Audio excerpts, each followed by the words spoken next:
This is the Three Skeevers podcast. All right, episode 31 of the Three Skeevers podcast with Grim from Grimsforge Gaming and myself, Icy, with Icyfire Gaming. How you doing, Grim? Good. How are you? Pretty good. I don't have anything new to say, but I will just remind people that we are also available on Anchor. So if you'd like an audio version of this episode and all of our previous episodes, feel free to check out a link in the description below and just to get the audio version if you don't like YouTube. And with that said, let's introduce our guest, Barba223. How you doing, man? I am doing great. How you guys doing today? I'm all right. I'm doing good. Doing good. I tried to do some battlegrounds earlier, and I got a couple battlegrounds and got some cool footage, and performance was really weird, but you could see that in the footage. But it is what it is.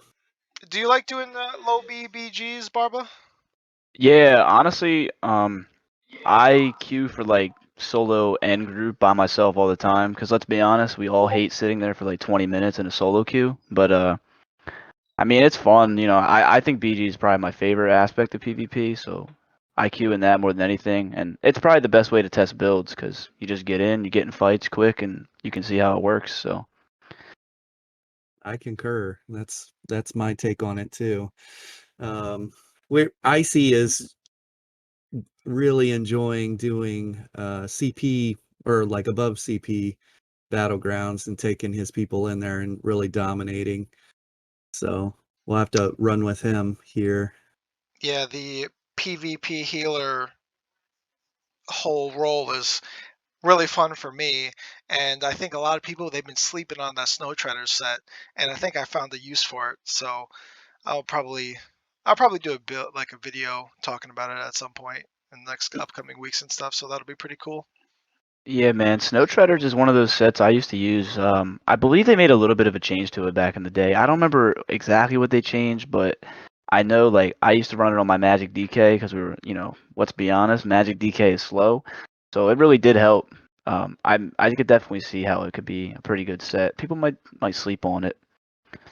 Yeah, I know because I did several BGs with it, both on my Necro and my Warden healers, and for my personal experience, I found it pretty useful in Chaos Ball because usually what we're doing, I'm in a group, of course.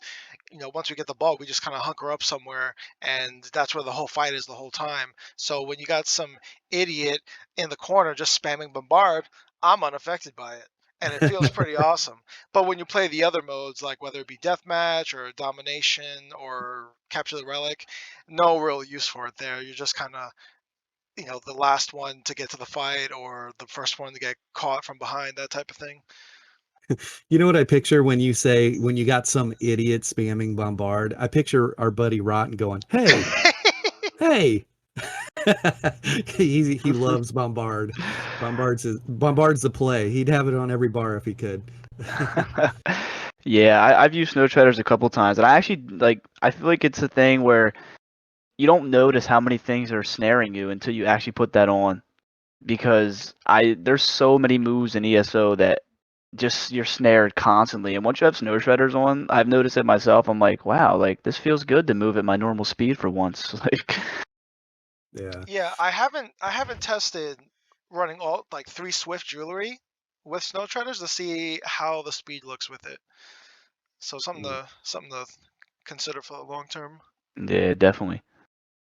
Barba and I teamed up for some battlegrounds. How long ago was that? Was that like a month ago? What was it? Probably like a month ago now. Yeah, something like that.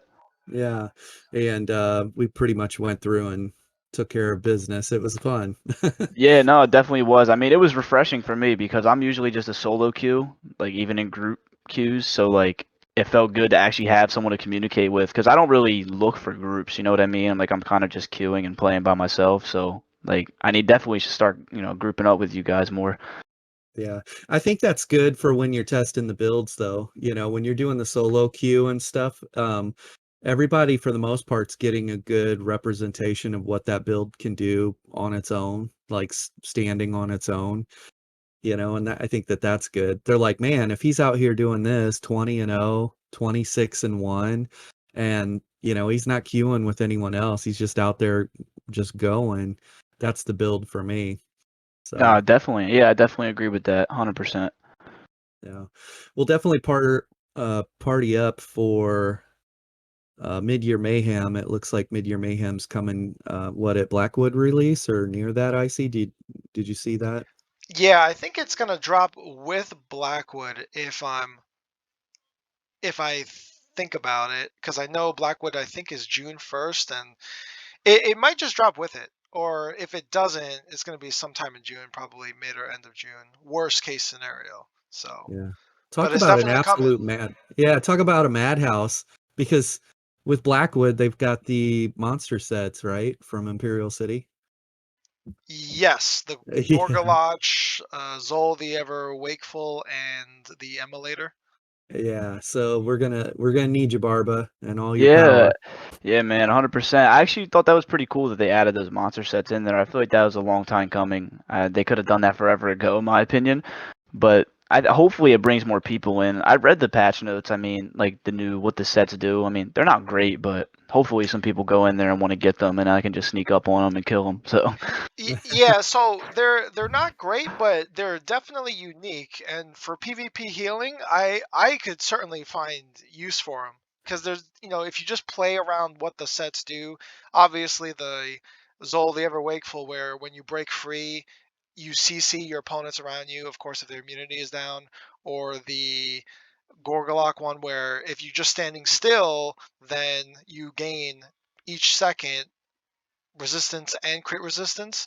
So that if I'm just essentially free casting in Chaos Ball or something, and I'm not moving because I don't need to, that would be a nice little set. So I become a little bit more tanky. I get more damage mitigation. So, and even the Emulator one, I think when you get CC'd, you have increased CC immunity for those things for like 10 seconds on like a 30-second cooldown or something weird like that. But they're very unique, but I could certainly find uses for them, because if I'm just running Troll King or Earthgore all the time, you want to just spice it up a little bit. Put some pineapple on your pizza. You know what I'm saying? Yeah, I know what you mean. Especially that set that you just mentioned where you break free and you fear people around you. I think that's going to be a set that, for one, maybe can free up a slot on your bar. I mean, Yeah. that's more valuable than a lot of people think. And for classes that don't have a good CC, like for example, Magic Necro, I mean, they don't have a good one. And I mean, if you pull people to you with your summoner's armor, or I mean, there's other people around you and you get feared and you break out, I mean, it's really nice to be able to get a CC from something that your build just lacks, because nobody wants to use the Destruction Staff CC all the time, because I don't think that one's very good.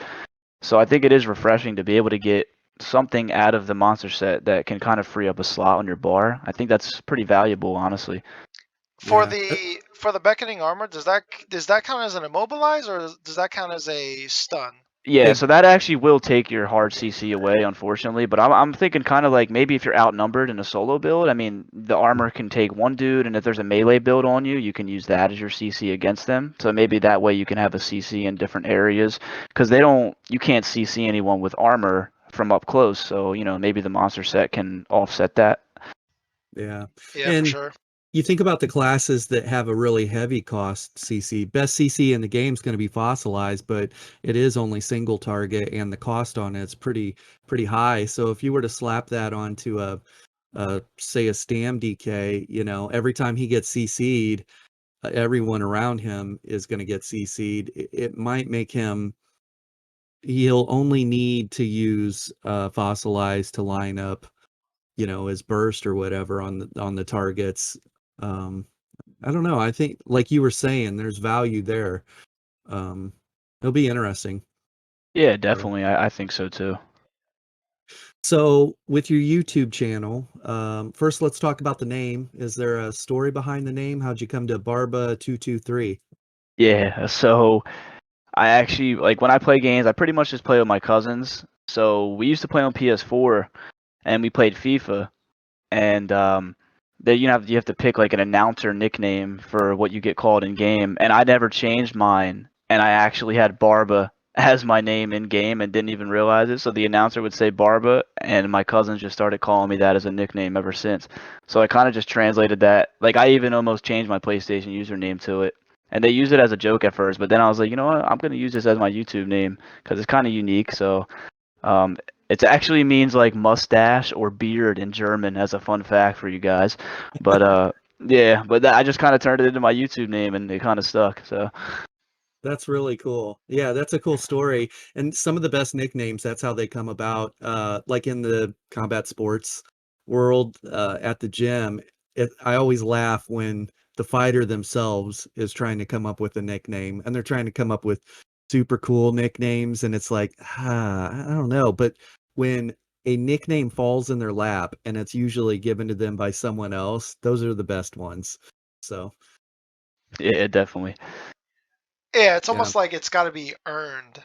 You know yeah. what I mean? Yeah, no, I know it's exactly what you mean, right? I mean, what do I look like if I made up the name Barba? Like, no, like, come on, man. Got to be more original. Yeah, that's cool.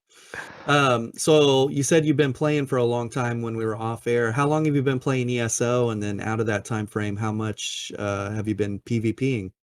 I've literally been playing since launch. I think it came out in April of 2014, so I guess we're just a little over 7 years now. So I've been playing since launch, and I remember when I first got the game, I jumped right into PvP. I was like level 10. I just got to level 10, jumped right into PvP with my cousins just to see how it was. And I've just been playing ever since. Honestly, that I've probably put I don't even know how many hours on PS4. I probably just my Magic DK like 5,000 hours, honestly. And Yeah. Wow. dude, yeah, I wish I could check. Like, I wish I could go back and check like every single character I've had. I have to go back on my PS4 and see. But yeah, I've been playing since launch, man. Yeah. My man out there on the lobies doing PvP. I love it. Yeah. I was in the districts this morning on Darth Maul, level 38, and we were wiping groups. It was me, Crocs, and Zero, and who else was with us this morning? Icy, do you remember? I think it was just you three, and I was in the Discord, but you also had a random guy that Oh, was wasn't in the chat.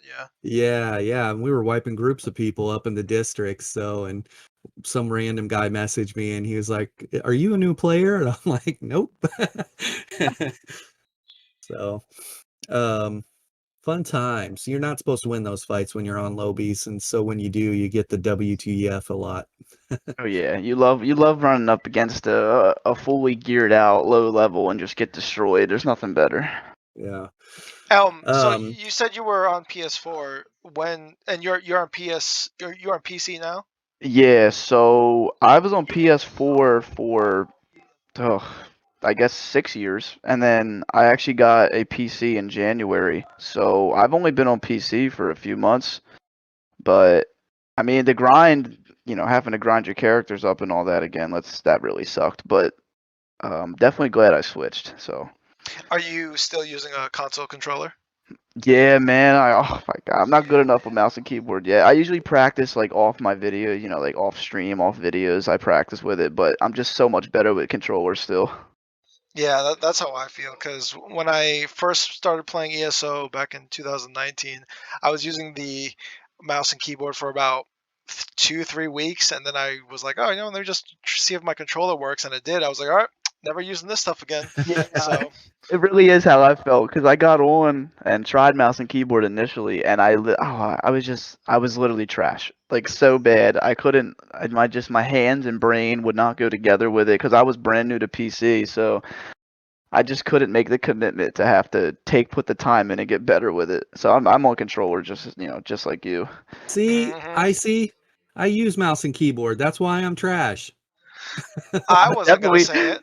not even, man. I really do think that I don't know if there's that much of a difference between mouse and keyboard and controller. I mean, some people think that there's a higher skill gap with mouse and keyboard, but I think ESO is one of those games where you can only press the button so fast. Like, Yeah. it doesn't pressing your abilities and all that. I mean, you can animation cancel and stuff, but I don't know if it makes that much of a difference. I guess maybe it does. I I don't know. think I think it just comes down to how much hard work you put into it, because you could just practice and get better and beat somebody that was on just using a mouse and keyboard, I'm sure. But I think depending on the game, because I think with maybe first-person shooters, Yep, 100%. for in that particular case, if you're taking two people of the same skill, then the PC one would technically always win. But for games like this, I don't think it really matters too much because I know people with console who could beat PC players and vice versa. So, but again, it just comes down to what's their current skill level, if it's even a match. You know what I Yeah, mean? no, I definitely agree with that. I think it depends on what game you're playing, because ESO, things can only happen so quick. So, I mean, I don't think there's that much of a difference. But as you said, like first-person shooters and other things, there's always an argument between controller and mouse and keyboard. But when it comes to ESO, I mean, I don't think there's that much of a difference, because I've seen some really, really good console players. So, definitely. Yeah, absolutely. What have you noticed about the build diversity between console and PC? Like, do they build differently? I've heard this before, that they build way differently on console as opposed to PC. Have you noticed any of that? Honestly, yeah. The biggest thing I notice is there's not as many werewolves on PC. There is so many toxic werewolves builds on console. Like I remember playing I would solo queue on, PS4 just the same. And there would literally be 4 men constantly. Probably every game you would verse a 4 man of werewolves. And on PC I barely ever see werewolves. So I guess if that tells you something. I would say console definitely is more procs. I don't know why. I don't know what it is about it. It just feels that way to me. I could be wrong, and maybe it's all in my head, but like I definitely do think that people make maybe more versatile builds, or there's more, variety on PC, and that could just be because there's more players. Yeah. At what point did you decide that you wanted to make content? Was it like as you got the PC and you were like, hey, now that I got a PC, let's do the thing? Like, what was that thought process? Yeah, so I mean, I couldn't really do it on PS4. I actually used to stream on Twitch back, on my PS4. I streamed a different game called Evolve. It was like an asymmetrical 4v1 type of game. And I actually was like the biggest streamer on that game, but I gave up on it, and I didn't really follow through with it. So when I got PC, I kind of already had some experience, making content and being able to speak, to the public. So I was just like, I play all the time. I might as well just record and put some videos out. Why not? I mean, what, there's no reason not to. See where it goes.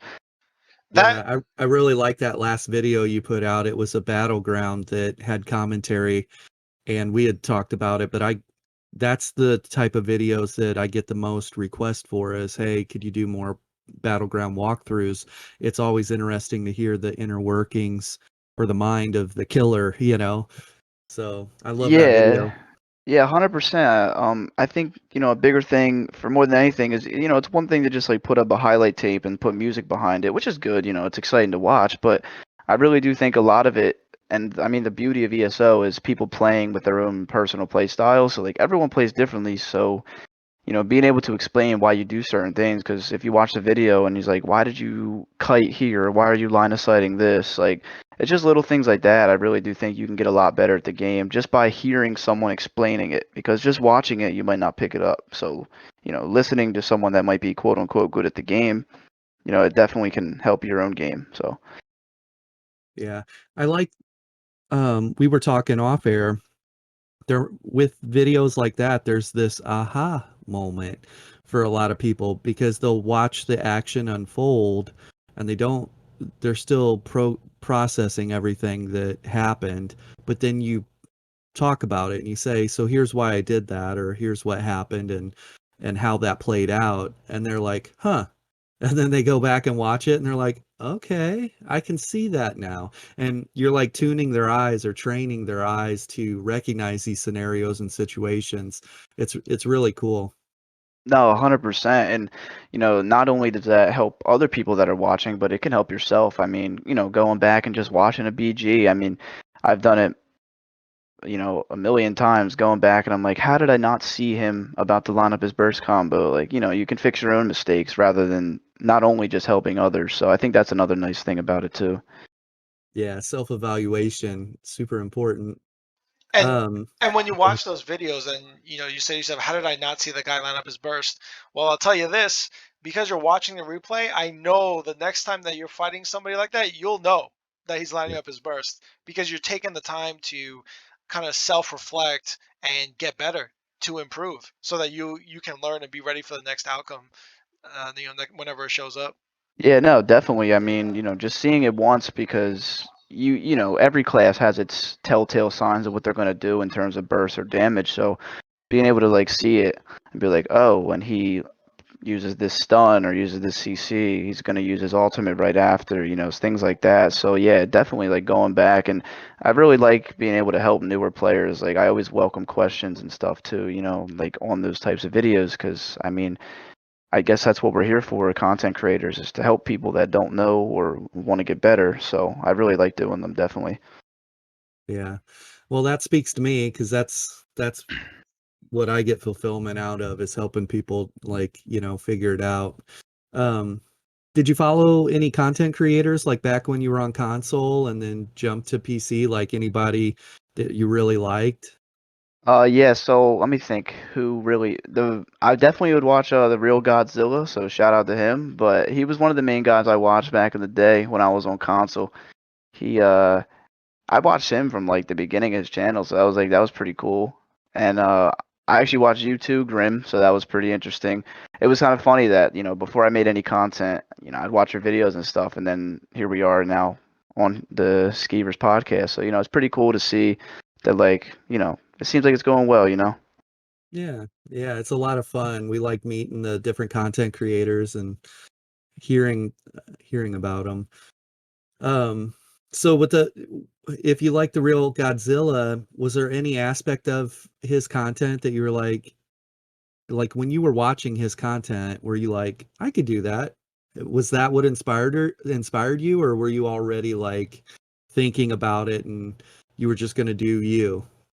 Yeah, so I would say the one, as whatever ESO YouTubers I watched as a whole, I would say the things that like stuck out to me was like I could do that is giving your opinion whether it's controversial or not, because those are the types of videos I like personally. Is build videos are fun and gameplay videos are fun, but I really like doing tier lists, giving your own personal opinion, because first of all, it sparks conversation, and ESO is always controversial regardless of what's happening. So in terms of which class is the best, and I think the beauty of that is that everyone has their own personal opinion, because I may not perform on a Magic DK as well as you. So you're going to say Magic DK is my favorite class. It's the best class in the game. But for me, I could have the exact opposite opinion. So I think that's, that's the type of things I really like to do in ESO, is, controversial videos, or not even controversial, just opinionated videos. And I know Godzilla does that as well. He, a lot of YouTubers do it, but I think those are the videos I like the most. So I think the consumer likes that too. Like you have a video about a month ago that's got what, 17,000 views, and it's a tier list for the different classes. yeah. So yeah, that was prime example of what I mean. Tier lists seem to always be that type of video that gets a lot of views and sparks a lot of conversation, because let's be honest, no, not everyone's going to agree. There's nothing that's cut and dry in ESO, which I think is part of why I like the game so much. So yeah, definitely, like, I can see why that to those type of videos are the ones that perform the best in terms of views and likes and all that. Yeah. PvP is probably your favorite content to create then, like Battlegrounds, Imperial City, Cyrodiil. What do you find yourself gravitating towards? Yeah, I would definitely say it's BGs. I play that a lot more than anything else. I do like Imperial City, but the only problem with it is I like to play no CP personally. So when you go into no CP, I see it's kind of dead in there. So like if there is people there, the fights are my favorite thing you can do. But I do like BGs the most. That's why I kind of wish they would bring no proc BGs out, because like I like Cyrodiil because like no procs, but it's just like the performance for me is just a no go. Like I just can't deal with the lag, so I kind of just stick to BGs. Yeah. Yep. Same here. Performance is a no-go, and nothing will get me to log off quicker, even when I'm down in Imperial City, is when you can't bar swap, use abilities, or break free. I'm like, okay, time to do something else. Yeah, exactly, 100%. Yeah. At least they've introduced a slottable in the new CP now that'll help you break free automatically. So that's kind of cool. Yeah, I Yeah. did see that. I thought that was a pretty cool change. Speaking of CP with that, I thought that was pretty cool how they have a couple like CC immunity type of things that kind of stack with each other. So I thought that was cool. Like there's one that gives you longer duration for it, and then there's one that like reduces the damage you take with it. So like maybe stacking those together is a pretty cool concept as well. And then maybe even using the breaking free with no cost is pretty cool too. So Yeah, I like the idea of making Kane Marco, also known as the Juggernaut, and just utilizing all those CC immunity CP slottables where you get the 10% damage mitigation, you get the block mitigation, you get the increased immunity, and I think I forget what the fourth one does, but just lumping those all in together, just making an immovable force or unstoppable force. Yeah. yeah, I And definitely agree. where that armor set called Iron Blood, so you take like whatever reduced damage mitigation, then throw Snow Treaders on there and get rid of that mobility issue, right? No, I Yeah, don't I think was so. wondering how that worked. I don't think Yeah, I it don't think would. so. Yeah, no, the Iron Blood snare would still go through the Snow Treader's You better test it though, immunity. because Oh no that would no be no broken. no, because I think in the actual description of Snow Treaders it says that anything that is inflicted on you by a person you'll be immune to, but if it's self-inflicted, then nice try, guy. I think that's the exact quote The that it exact says. words, nice try, I think guy. yeah, I think I Yeah. read that in the description. Yeah. Yeah. Um, so thoughts on Blackwood, hits and misses with Blackwood coming up. Have you been on the PTS? Like what's your thoughts so far? Yeah, I mean, honestly, I'm not really sure. I guess the big thing that stands out from a PvP perspective is the tooltips on proc sets. So, I mean, as you guys know, the first patch notes were insane with I mean, like, they made the requirements. I forget the exact numbers, but, they made the requirements to reach, like, the original value for, proc sets or damage sets. And I mean, that's good. I think they're trending in the right direction. But as we know, and many YouTubers have kind of exposed, is that these sets are just exploited even worse than they were before. Because if you build for that, it kind of turns into just ridiculous amounts of damage. So I'm hoping that they can make some more changes before it like launches for real. But I guess we'll see what kind of happens. I don't know what you guys think about that, but I was just thinking, if I was an ESO developer, and I'm a little bit of a troll sometimes, I think when we release these patch notes, knowing that the first week is always going to be an uproar, I would have said, let's just troll the whole community, and let's just put like some ridiculous number that's just gonna make them all go crazy. And we all know that we're gonna update, increase the number for sure. But let's just see what happens. Give people content to talk about and stuff. you know, This is just like a conspiracy I just thought of just now. Hypothetically, that isn't a bad concept. I mean, right? It's gonna, like I said before, like they're gonna spark controversy and conversation, right? So who knows? I mean, maybe they did. Maybe in their heads they've already tested this and they know that. You could 100% be right. I mean, you never know. Yeah.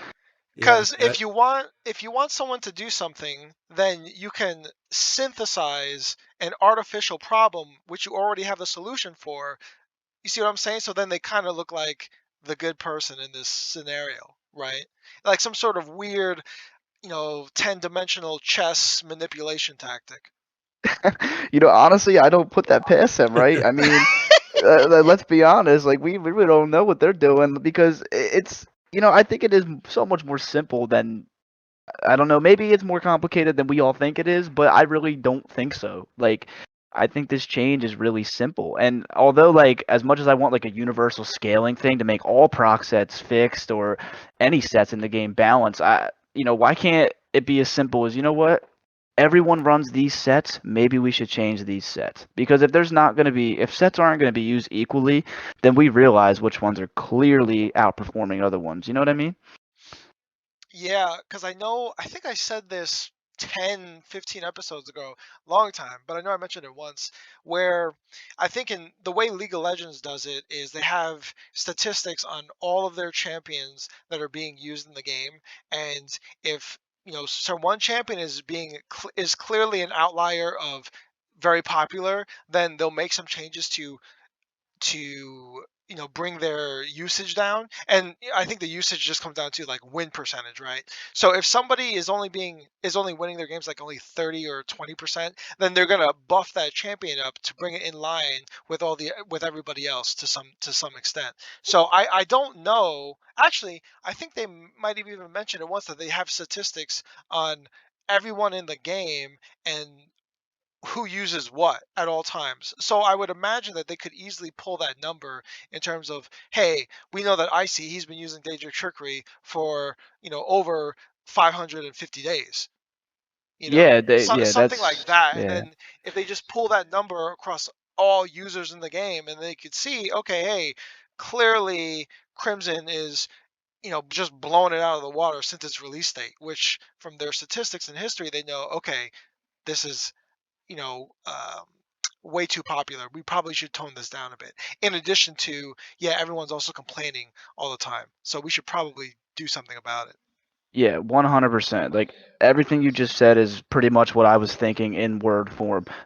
Like it really is. It seems so simple to us. I mean, if you look at, and of course, I always say like YouTube and Twitch and the modern day like content creators, not that we are part of the problem, but like what happens is, someone makes a video and they're like, these sets are the best, this is the meta, and then everyone looks up that video, and what happens? Everyone uses them sets. So I mean, that's why me personally, for my channel, I like to give people other views. My build videos, for example, I like to do quote unquote off meta builds that don't just use the sets that everyone uses, because that's what happens in games like this. Any competitive PvP game turns into, what's find the best set and just use them. So I think Zoss could easily just say, these sets are the best and every single person's using them in PvP. It could easily be a hot, just a hot patch, a hot fix, and just tone it down a little bit. Yeah. It's interesting how the meta is established, right? You had talked about that right there. It's one person puts a build up and says this is the best thing, and then multiple other people, the masses, start running the build, and then that comes to be, right? Comes to pass that that's the meta and that's the thing. But there are people out there moving between the lines that are running off meta stuff, and the reality of it is some of those off meta builds are much stronger or better, but nobody would know because there's 50 videos saying this is the meta build or the best build, and there's only one off meta person making a build, and so it's interesting. 100%. Yeah, no, I definitely agree with that. I mean, it's pretty much what happens with every video game I can think of. I mean, as great as it is for content creators to get videos out there and show people builds, I wish that everyone would just be like, you know what, let's try to make really creative builds, because I think ESO can be that game where there's so many different options out there, because it is tough to find a build that's like quote unquote off meta. If I look up Stam Nightblade build, and most people are going to use the same thing. So Yeah. What's the biggest hits and the biggest misses for Blackwood that you can tell so far? I would say, I guess you could say it's a hit and a miss. Is just the fact that they're trying to fix things in PvP. The hit, of course, is they are going in the right direction by addressing the issue. I would say the miss is that so far, maybe Icy is right, the huge conspiracy, but they used maybe some wrong numbers in fixing it. I would say, they'll get there, and hopefully time will tell, but I would say another big hit is the companion system. I don't know how you guys feel about that, but I think that's a pretty cool addition. I mean, maybe it'll make me play PvE a bit more. It's pretty cool, I think, that you can play solo and then have someone, by your side helping you as a AI. So I don't know how you feel about that. I think it'll Yeah, be cool. I just don't want to have to hang on to their gear, which we had talked about on our last podcast.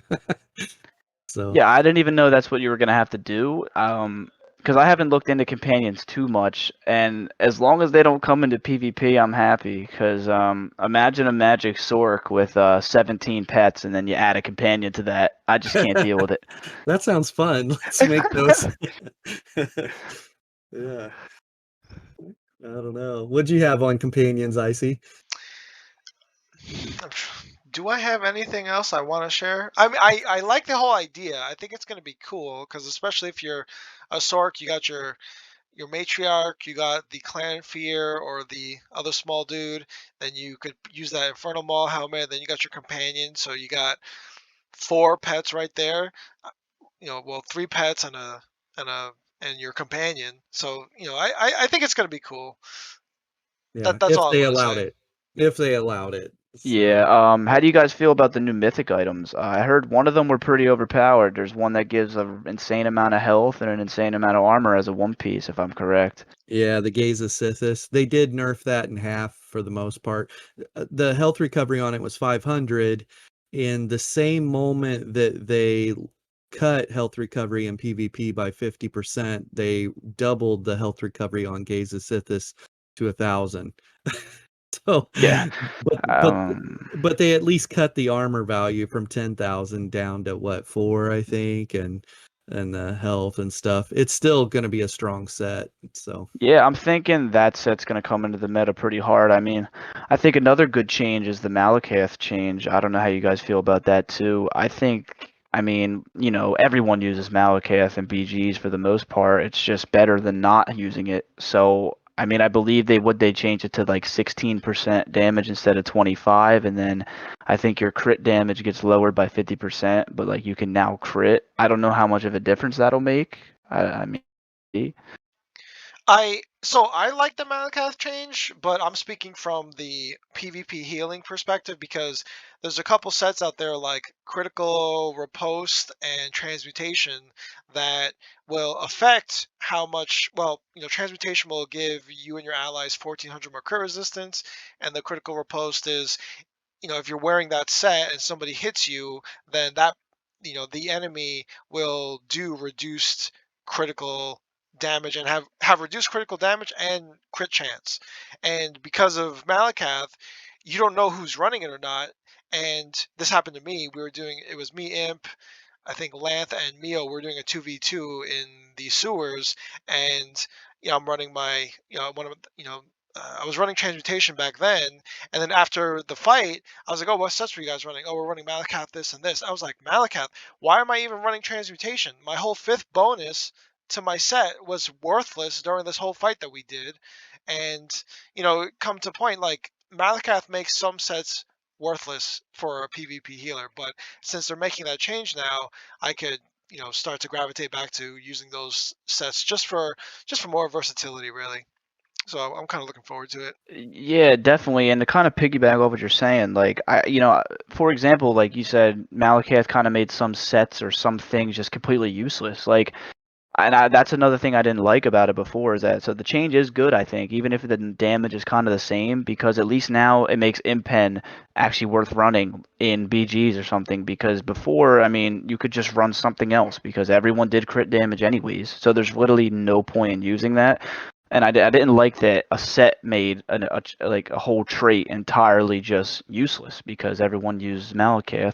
So I do think like that's a nice thing. I don't know, like I'm thinking mathematically, the damage is probably going to be pretty similar. But if you run a set, that gives you extra crit resist, you might make people's critical damage essentially useless if it works out right. yeah. Absolutely. So let's talk through this just for a second. What's the modifier for crit damage? Is it 1.5? What is it? Yeah, so it's 1.5, so I guess essentially 50% extra or 50% extra damage. Okay. So, reducing that 50% by 50%, I guess that would make you do 25% extra damage, if I'm right. Yeah. So we already have to cut that number in half though against a player though, right?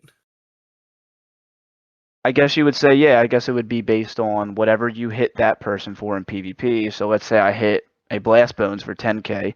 Normally, if it crits, it'll do 15k. But I guess with Malakath, you're going to do 16% extra damage, but it's going to lower the crit damage by 50%. So it seems like there's so much math involved in changing the damage. But I do think it is a better change because maybe now, kind of what Icy was saying, like sets that increase your crit resist or lower the enemy's crit damage, I mean, at least it's now viable in that way. Yeah. Well, I'm just thinking about the math of of Malakath right now, for me, just thinking about it, and maybe my math's wrong, but it's almost a wash in damage. That 16% is actually only 8% damage increase in PvP against enemy players, right?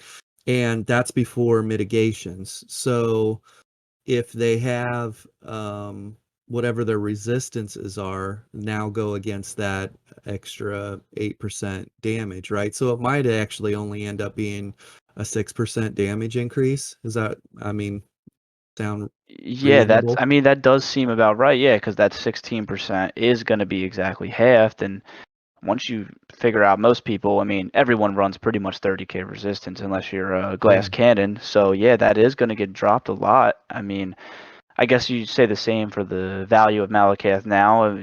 25%, I guess, is 12.5% minus Yeah. whatever resistances are. So, it probably is going to be about the same either way when you do crit. Yeah, my buddy Sinful brought that up about Malakath. He said, against enemy players, like Malakath's man does say plus 25%, but that's not plus 25% against enemy players. That's cut in half, bare minimum. And then you take their resistances into account. So 25 actually only ends up being, now it is more pressure, but it ends up only being, whatever that number is, math. But and then on the crit side of it, the reason I asked what the crit modifier was, so like if it's 1.5 times the damage, right? And if you were to cut that crit damage in half, okay, the 1.5, and you cut it in half, it's only an increase of what? I guess it would be 25% instead of the 50%. So Okay. yeah, so then that's before crit resistance. That right there, before crit resistance and before resistances as a whole, right? And did we take you'd have to take 50%. I feel like, I don't know. I mean, it's still going to be something, but Yeah, it seems like it could be, depending on the player you're going against. I mean, your crit damage could essentially be nothing. yeah. If you build your build the right way, and right? Or even a loss. You do less damage when you're critting. yeah, imagine that. I mean, I could the crit damage is going to be so much lower. So, and I think it's going to be a good thing. I don't mind Malakath for using, on your class abilities and all that, but it is going to make proc sets a lot different, I believe. And I do think it is going to change for the better, for just things that like Vate Strands, Destro or Vate Strands two-hand, any of or Oblivion's Foe, anything that ticks as a dot, they're getting that 25% right now. So being able to drop that by so much next patch and, making maybe the crit damage won't be quite as strong, then I'm thinking people might start using regular builds again. Yeah. Are we going to see, I guess we're going to see some Stamsorks with Malakath's band running Crit Surge, and they're going to run Briarheart for that extra heal and extra weapon damage, and then they'll pair that with whatever.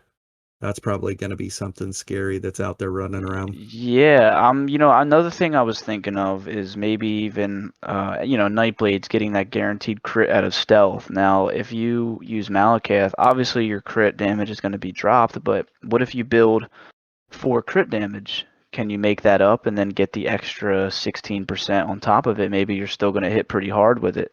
I don't know.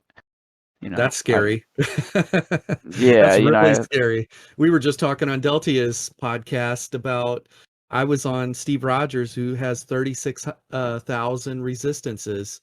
He's got 36,000 resistances when he stands in his defensive rune, and I got one shot on a guy, and it was so clean, so quick of a kill.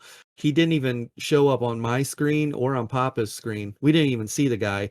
And I got hit with a 14k in cap and then like 4 or 5 7k abilities, and he was gone. And I was just, that's the hardest I've ever been hit.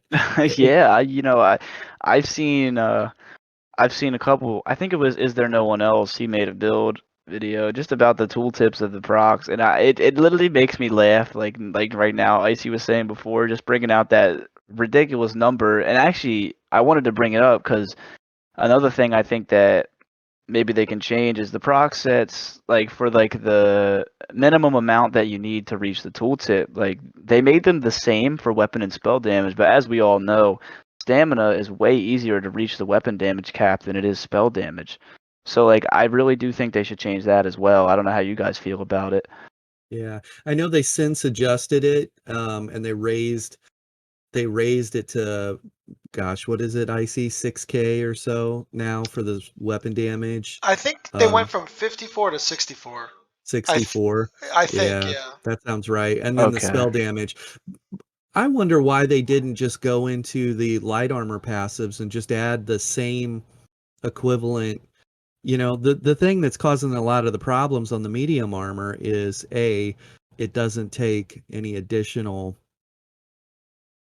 physical or magical damage. Like it doesn't have the detractors. That's a problem.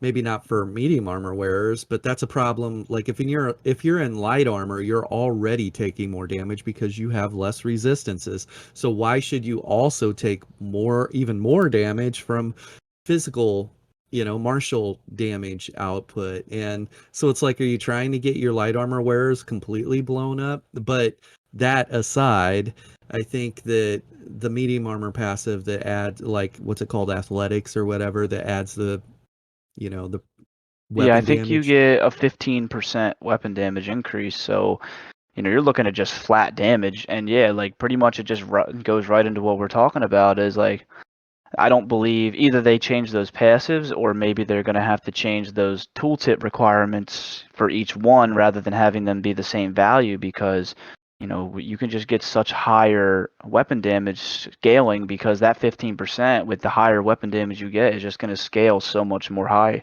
so much higher. Yeah, I think that they need to put I think they need to put spell damage into the equation on the light armor. And some people will disagree with that and they'll be like, no, light armor doesn't need spell damage because they have pen. Well, it's also super easy when you're given the weapon damage on medium armor to just focus on pen now and we're good. Like I've got weapon damage and my heals scale off my weapon damage, so I just need to get some pen put into the build and we're killing people. And so it's harder to stack spell damage on light armor wearers. I think that if they were to match that buff over on the light armor, that might solve some of the scaling strange oddities that we're seeing. Yeah, I do agree with you there. I mean, why can't medium armor, because medium armor is the stamina damage set, and then light armor is the magic damage. So, in theory, they could make these two sets just reflect each other for the other resource. I mean, I like that light armor gets spell resistance and reduced cost, but at the same time, I want more damage. If I'm wearing light armor, I want to do damage. So, maybe scale more into that. I don't know. I mean, that's just another one of those things where, it's just another factor that, in my opinion, makes stamina far superior to magic and PvP. Yeah, it's interesting. And then you take things like mag DK, the cost of their abilities and how expensive they are. And there's times where I've burned through. We were talking about this on Dots Gaming. He loves mag DK, and there's no reason that the mag DK's ability cost should be so high. You'll burn through a quarter to half of your magicka pool just maintaining your buffs. It's like silly, but I don't know. It's interesting. Yeah, no, I agree. I mean, I was just like we were thinking about the Magic DK is, I play Magic DK and I play Magic Necromancer. Like, they're my two favorite classes right now. And I've been playing Magic DK forever, but what you're saying, like, 100% I agree with you. Like, sustain becomes such an issue on Magic DK. I feel like, especially if you don't use charged on your weapon, because as you know, like, charge is going to give you that 500 magic for doing the burning effect. But being able to, Necro in comparison to Magic DK, I could literally just spam abilities on Necro because your armor is so cheap and your Spirit Guardian is so cheap, and you get flat recovery just for having your Spirit Guardian up. And like in contrast, like DK doesn't really get sustain unless you have charged on your weapon. So it really is like they have such and fossilized too. I mean, although it's a great CC, like it costs I think like 3,500. So like exactly what you're saying. It's so hard to sustain on builds like that.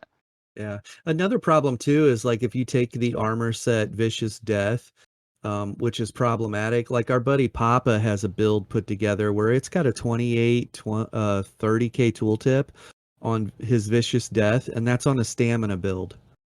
It's Yeah, got see, a yep, higher tooltip on his uh-huh. I stamina. actually was gonna mention that. Yeah, so like that's another thing. It should be, it shouldn't even be possible that, a magic based set, um, things that spring to mind could be Icy Conjurer or Vicious Death, as you're saying, or Calirian's Legacy. You Mhm. can literally make a stamina build that's gonna have a higher tooltip than a magic based class that has a magic based set. So, and that's just imagine if those stamina or those magic sets had stamina bonuses before that. It's going to be even worse. So, Yeah. I definitely think that needs to be adjusted somehow.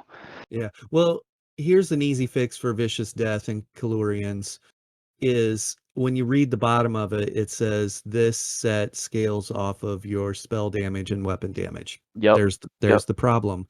It's a magic set. It should not scale off of weapon damage because it is easier to stack weapon damage.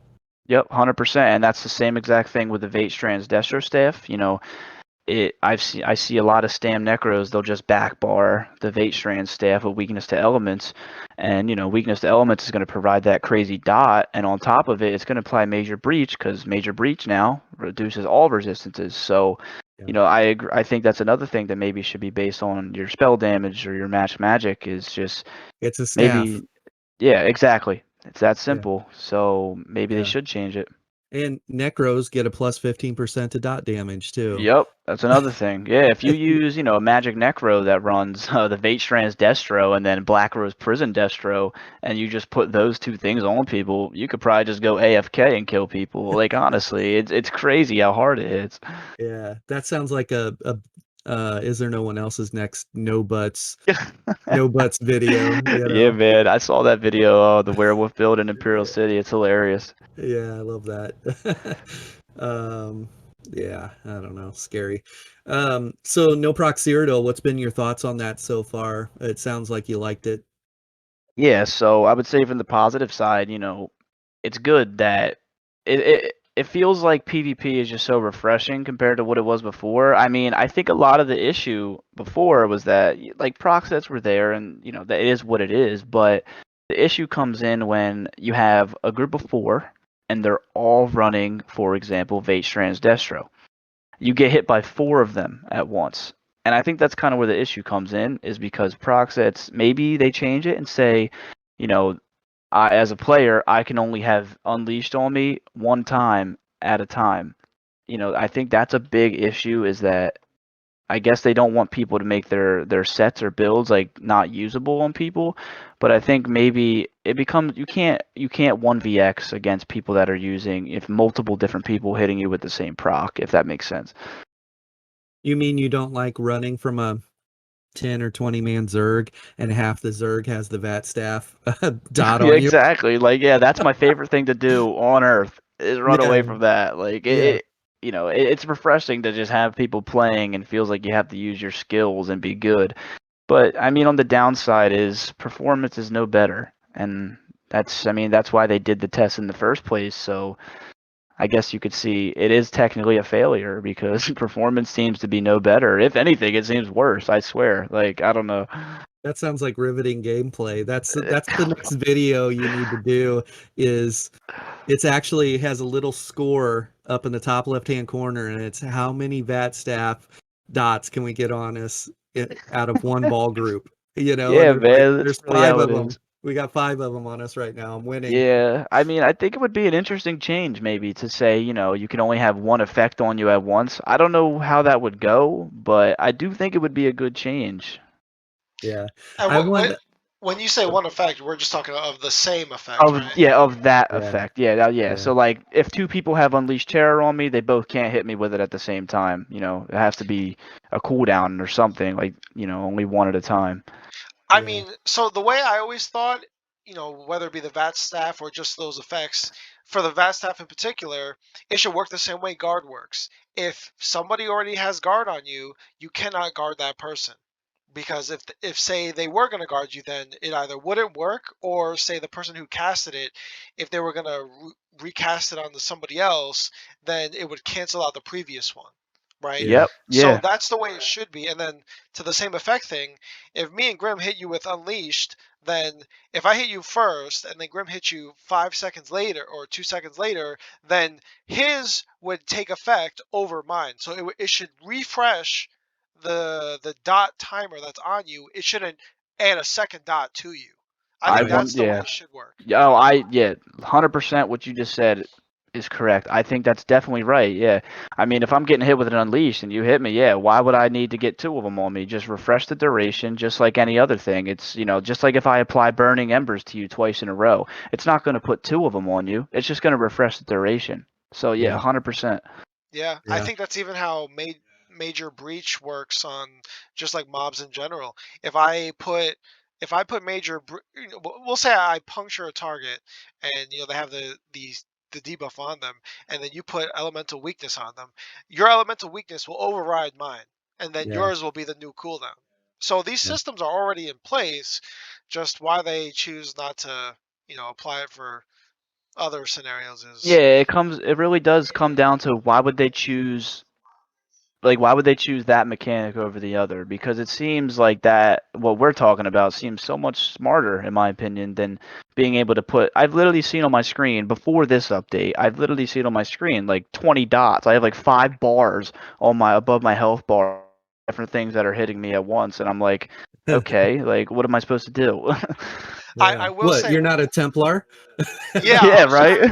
I was just gonna say it's so nice when I have 20 dots on me, and then I use that Templar Purify that someone put down for me, and then they all disappear.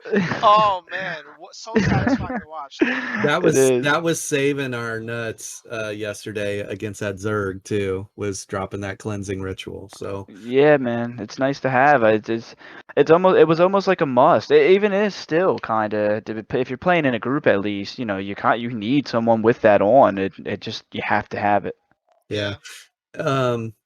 Yeah, that kind of makes me think, if you're listening, Dr. Gankenstein, and you normally do, hi, you should do a Ghostbusters video with like a bunch of people using the VAT staff, and they're firing up their what do they call those? The Oh, sorry beams. about that. Oh, no worries. What do they call the light them up, and they just start shooting Ghostbuster beams.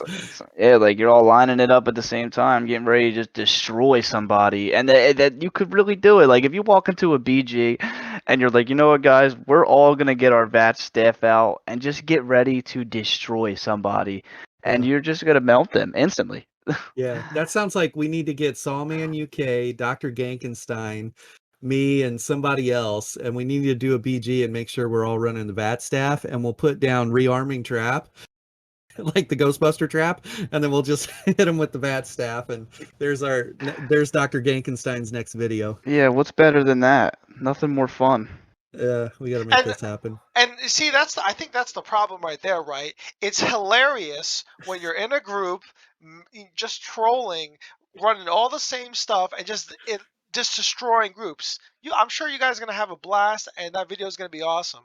But I know we've all been on the receiving end of that, where we're going against 4 necros, and they're all running VAT staffs with all these other crazy proc sets. And guess what? When one guy goes Goliath and his runs out, the next guy goes Goliath. So there's always a freaking clown form on the map the whole time, and we're just like, well, fun's over, guys. Guess we're not queuing for BGs no more with that crap going out. So Yeah, man. I think, see, it's fun when you do it with your friends, but then you don't even think about the the other people that are on the receiving end, because who cares?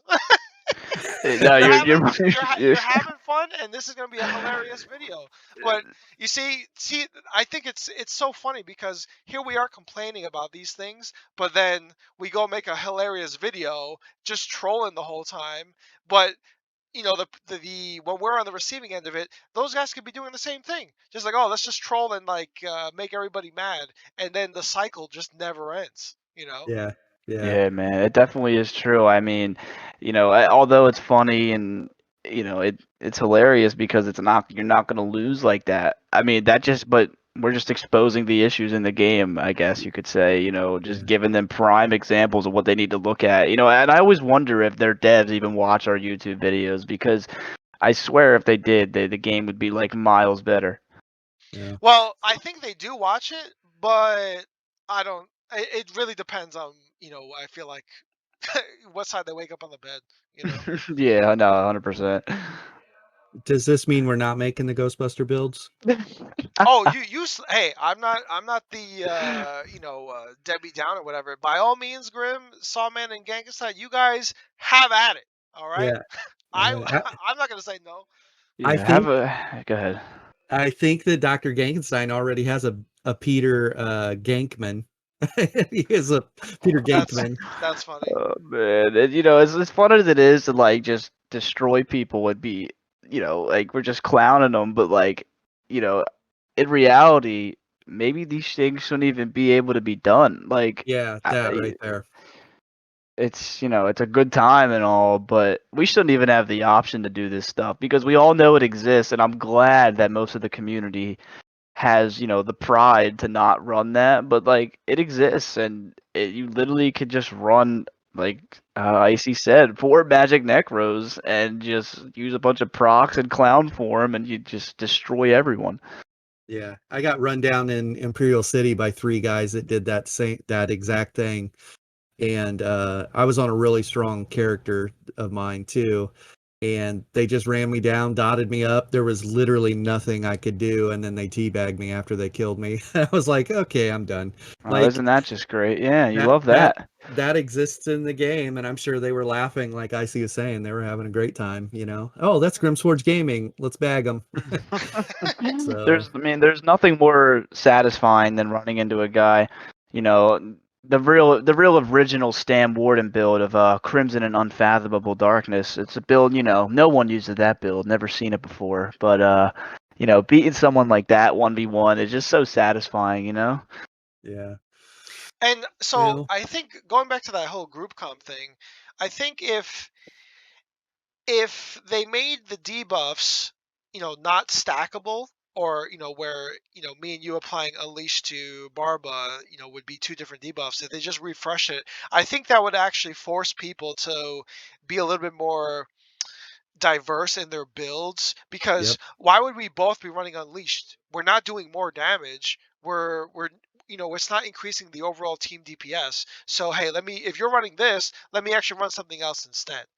So that way we can be a little bit more optimized, but we're not just doubling down on the same thing, because any smart person will tell you we already have this. Bring something else to the table. That's a good point, man. Think about that. If the smart group players build diversity, it would increase build diversity for sure. Yeah, it wouldn't stop you from running 4 clown forms in the group. That would still happen, but at least at a minimum, this clown guy, he's running that. This one's running something else. This one's running something else. At least you'd have some diversity with the actual builds. But yeah, if they want to clown form all day, I'm down. I'll clown up. Yeah, I actually agree with that because if you think of let's see, hypothetical set that gives, like, let's say when you heal an ally, you grant them, like, powerful assault, you grant them weapon and spell damage. When multiple people have that set on, you're not going to apply weapon and spell damage and it stacks. It's just going to refresh the duration. So, it seems like every other thing in the game is a type of a refresh the duration kind of thing. So I don't know. It just seems weird to me that they chose the route that makes it able to where you can apply multiple of the same thing to somebody. Yeah. I wonder if that's because of like PvE content. And then here we go again, right? With the PvE is why PvP always gonna ruin everything? Because if in PvE a lot of people run all the same sets for the most Yeah, part. no, Trials. definitely, and So I don't know if we're both running I don't know my PvE trial stuff, but like Reliquins or something with that stacking wind thing, or what I don't even know what it does. But I think that would be an example where, yeah, or we'll just use Icy Conjure because that's a little bit more easier.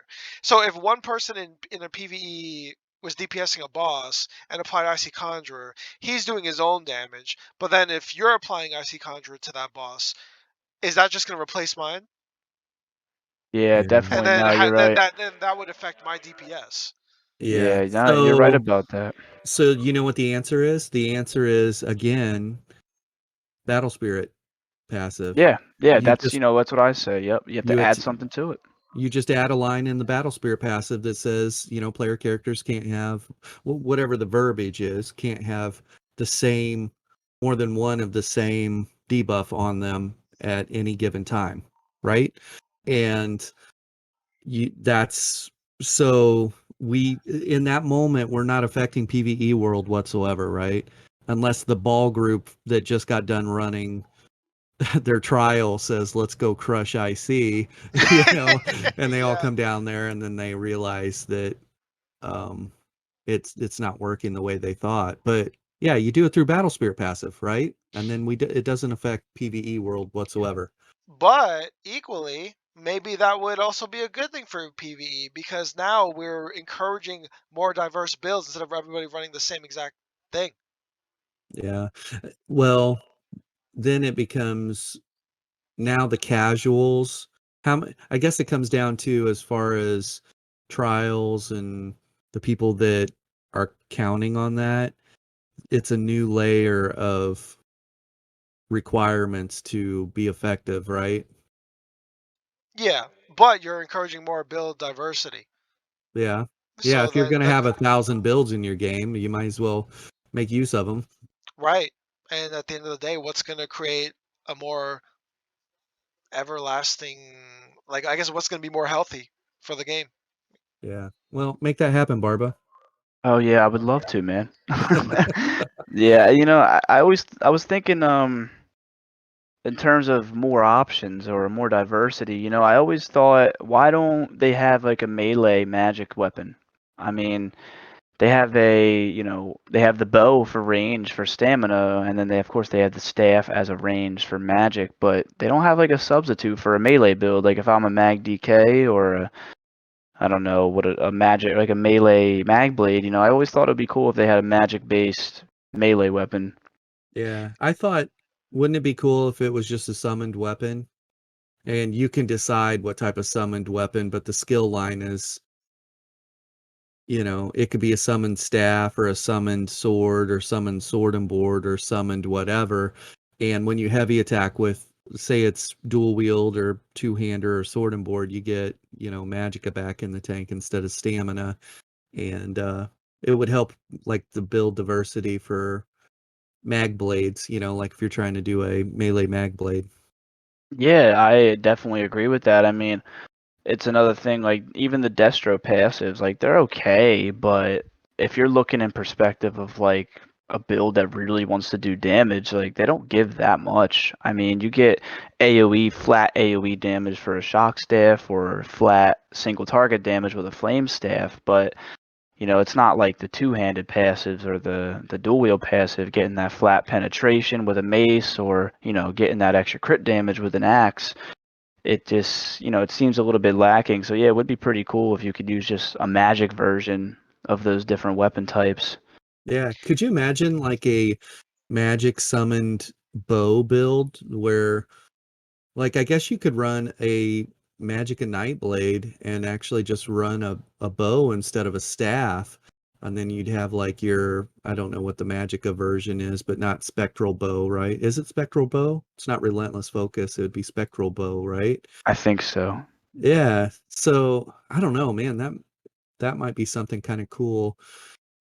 I I don't know.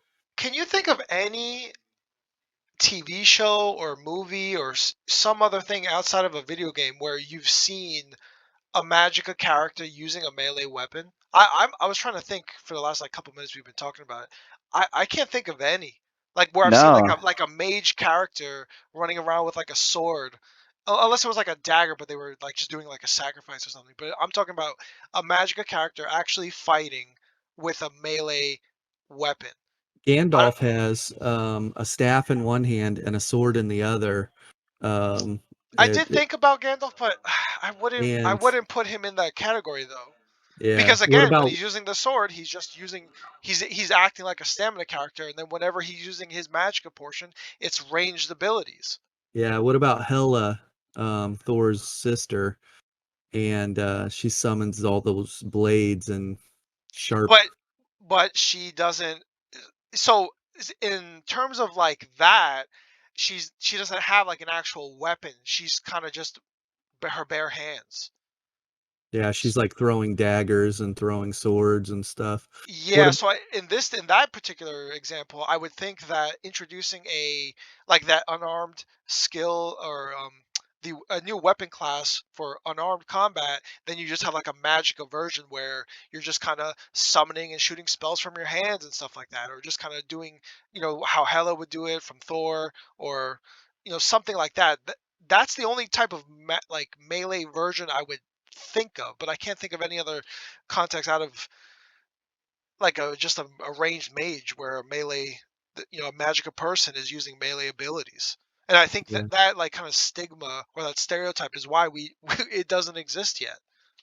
Yeah. It- Well, it existed in Skyrim because you had summoned weapons. You could learn the scroll, summon spectral bow or whatever the heck it was, and you could summon that because I actually used that in Skyrim on one of my characters. I used the summoned bow. But So, you see, even I like that idea, but if you think about like the descendants of like the Redguard or whatever, the Yakutans, oh and how they yeah. could summon their souls, summon their soul swords and stuff. It's again, it's you're summoning a soul weapon, but I'm pretty sure they would be using stamina the whole time. Yeah. They would kind of be like a weird little hybrid, but I feel like even that would be a stamina type thing. But I'd yeah, I be alright if mean, that was a magic conversion.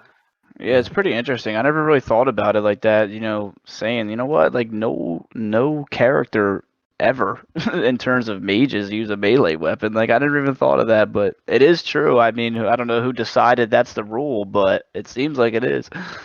Yeah, you can start out on the Nightblade, and all your abilities are magicka. So like you know, your starting attacks are magicka based abilities on a Nightblade, and then everybody, a large portion of people go the stamina route. But And if I'm just trying to like think about it logically, a magic type person, usually they gain their skills through research, through intellectual type activities by reading and things like that.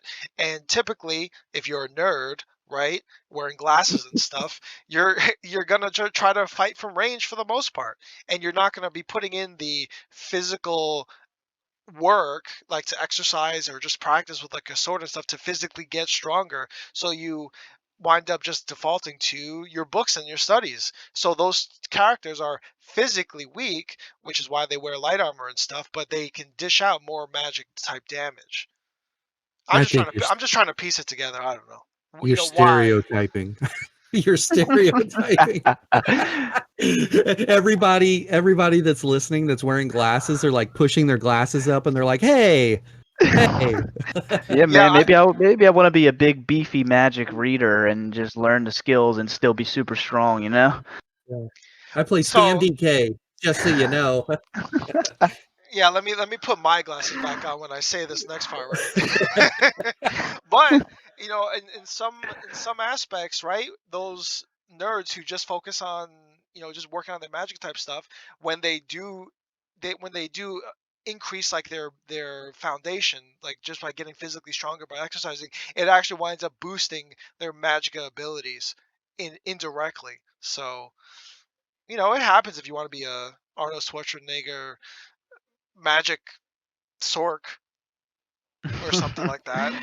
Yeah, yeah. Actually, speaking of this like topic, mixing and matching, what are your guys' thoughts on hybrid builds in ESO? I've got a lot of practice on hybrids. Actually, my Darth Maul, it's easy to do hybrids low like in low BBGs, Yeah. and it's right around between levels 30 and you hit CP that you start finding if it's going to be viable or not. So, because of just the way this low B scaling works. And so I've leveled up so many different hybrids before, and they just don't make the cut by the time I can tell that they're not going to work or they are going to work, by that time. But my Darth Maul, that video is coming out in a couple weeks. I just did it today, but that Darth Maul right now is a hybrid, and I'll probably release that on it's a Nightblade hybrid, and it's pretty darn strong. But it's I think hybrids are one of the hardest things to master, and the reason being is you have to juggle your resources so well, because you can't push max stam and ignore your magicka. You can't push max mag and ignore your stamina on a hybrid, because you've got a true hybrid is somebody that's using abilities from both sides of the line, and being effective with it.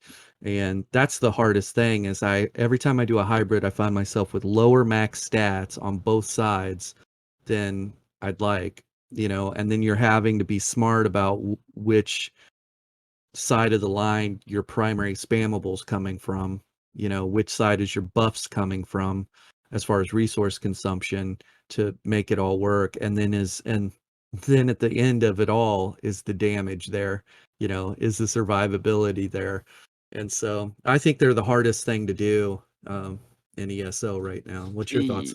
Yeah, I mean, honestly, I think it just comes down to I don't know if I don't know what gear is the meta hybrid stuff, but it just seems like it's impossible to be strong enough in any aspect to really compete in PvP. I mean, I've tried it myself. I've tried it on a Warden a while ago. It was fun and I enjoyed it, but I don't know. It just seems kind of almost impossible to make it to where it's actually viable in PvP. I don't know how you feel, but Yeah, I put a Thor together. If you watch that video, I have a Thor hybrid, and it's super bursty and very fast. It's hard to do it on classes that you don't have extreme mobility.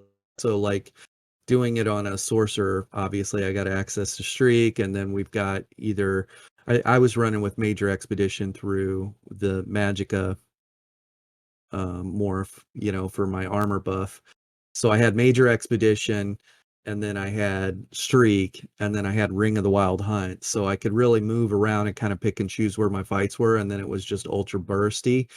But if they were still there after the burst, then you were exhausted. Like you did, not much left in the tank. So that was a little rough. Definitely not a dueling build. Not a 1vx type build unless you're hit and run style, and you're in a really nice spot to hit and run.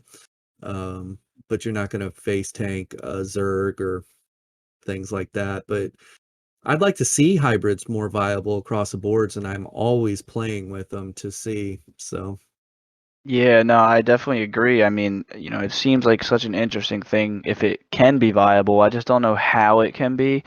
I always thought it would be cool to have a Warden that's of a hybrid, just because, Deep Fissure is the morph that applies the Major Breach.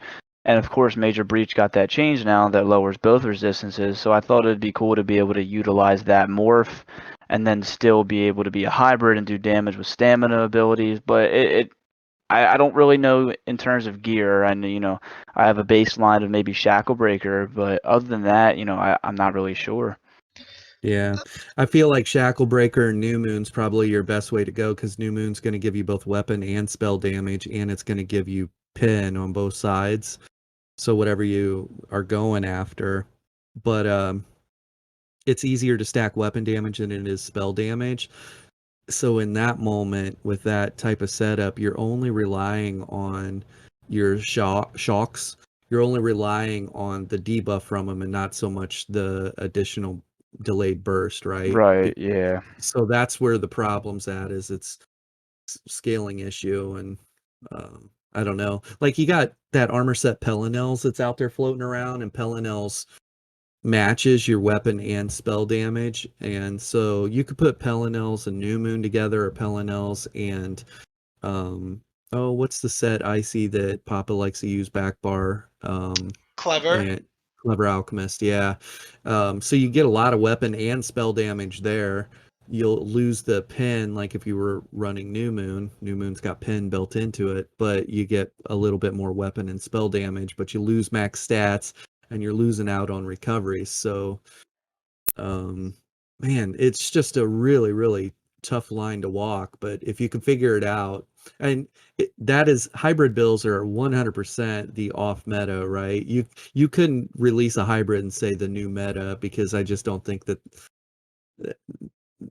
I would say the majority of people aren't going to be able to pick that build up immediately and have a lot of success. So Yeah, no, I definitely agree. I mean, it's another thing of just like you said earlier, scaling. It kind of seems like unless they actually change like the fundamentals of scaling as it is, like you can't really make a hybrid build that's going to be a 1vxer or like a solo PvP build. You know, it's nice to be able to play in a group, maybe, and provide group debuffs or team buffs from both sides of the magic and stamina spectrum, but in just the grand scheme of PvP, it's really not possible unless you're specking into one thing. So I mean, it's fun to mess around with though, for sure. yeah, Actually, oh, you can say your point, Grim, and then I'll chime in. support builds, you could totally pull it off, because Icy can, like his Senna build or any of his healers, he could run even abilities on either side. But more to the point, what we're talking about is putting people away.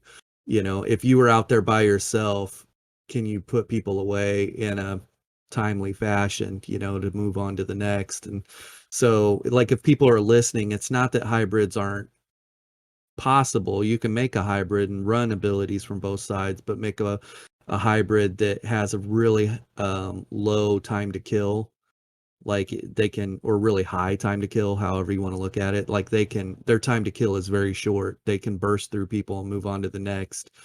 And I think Christopher ESO probably does it better than anyone I've seen. So Yeah, that's actually, now that you said that, he was one of the first hybrid builds that I've seen. It was a couple years ago now, I think, but yeah, he made like a hybrid warden, and it was like really interesting just to see how, I mean, he even mentioned in the video, I believe, it was like, just so you guys know, this isn't a game-changing build, but it's something that you could try and have some fun with. And I think that's the great thing about content creators is a lot of times, viewers expect us to make a build that's just going to be ridiculously good and overpowered. So like people were disappointed when it's not, but a lot of times we're just trying to have fun as well rather than always trying to be top dog, if that makes sense. So yeah, what'd you have, Icy, on the hybrid?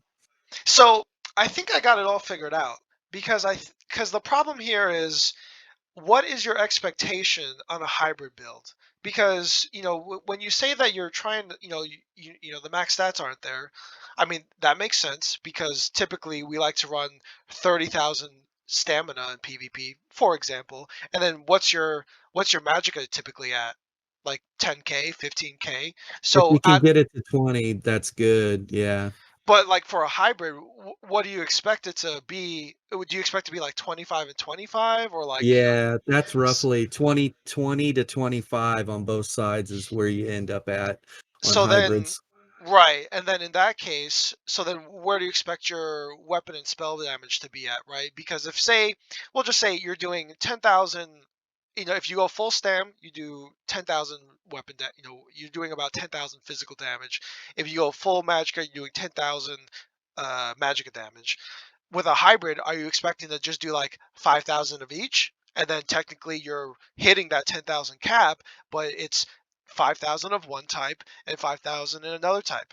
You're still getting what you're supposed to be getting, but because you can't do the full investment and you're a hybrid, and hybrid just means, like a mix of two things or multiple things, whatever.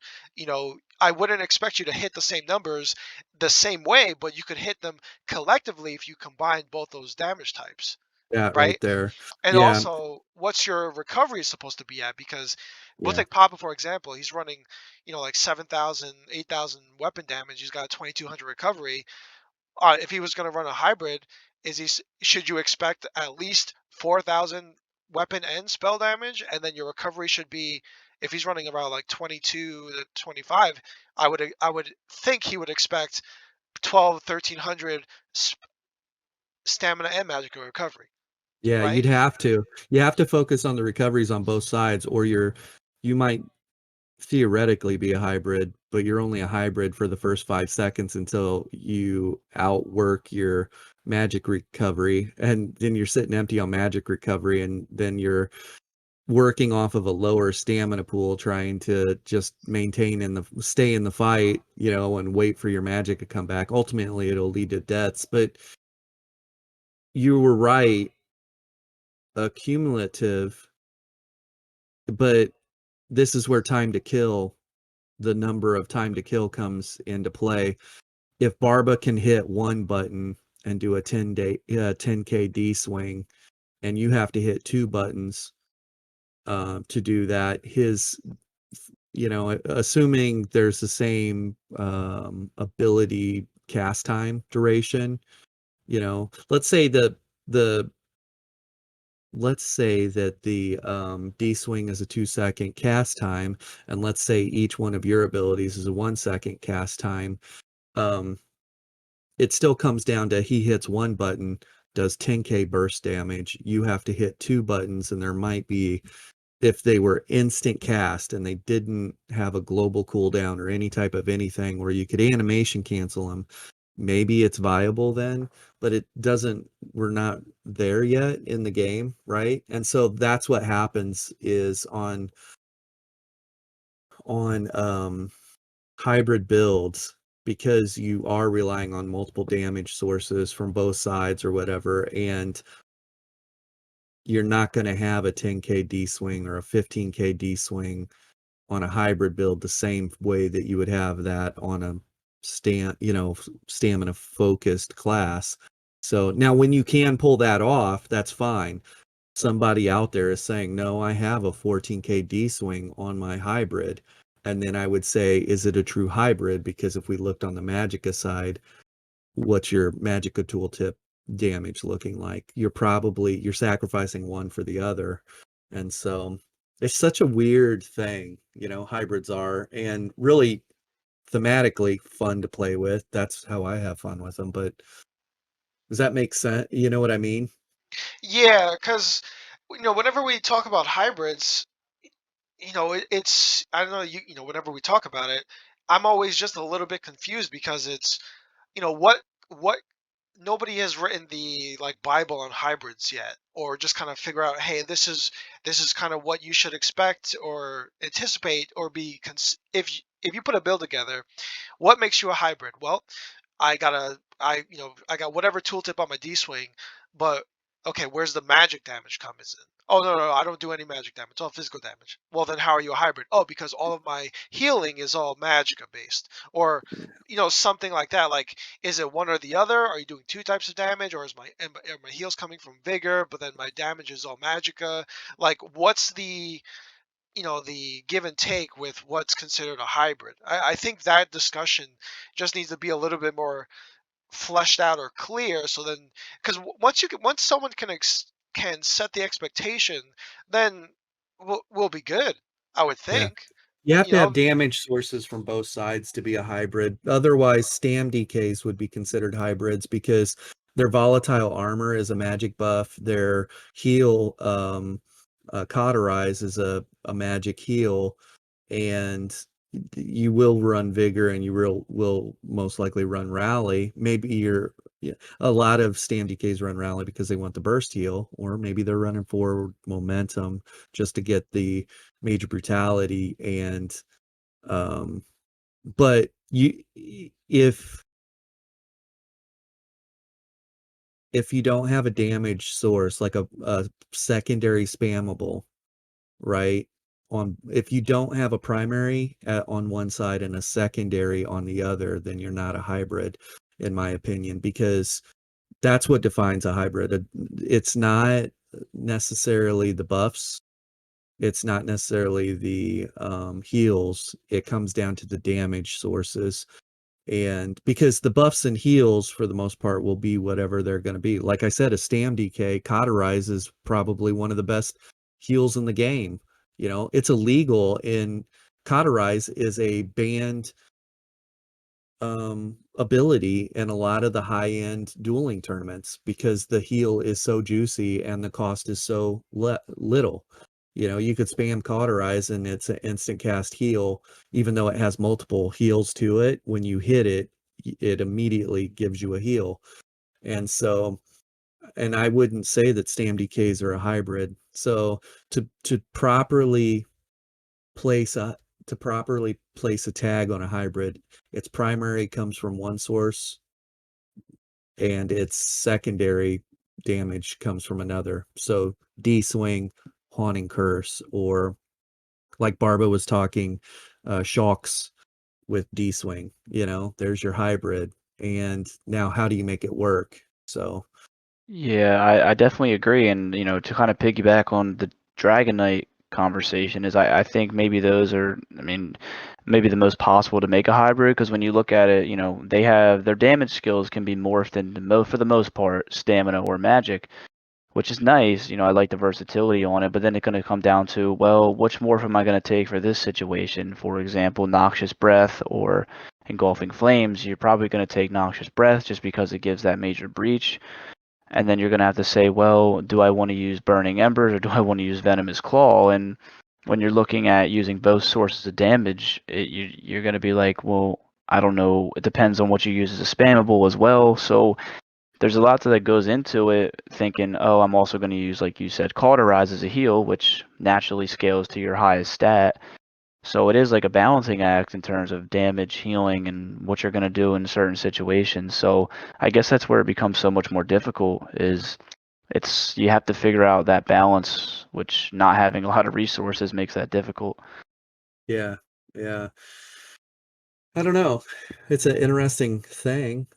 Hybrids are fun. So I've turned out a couple of them, but they're just so hard to do. And it just blows my mind when you do a hybrid video or you're playing on a hybrid and somebody's like, they comment, this is a stupid build, or this is a no skill set, you know, you're Oh, Lord. trash. You know, and you're like, do you even understand what you're watching right now? Like, this is very hard to make effective.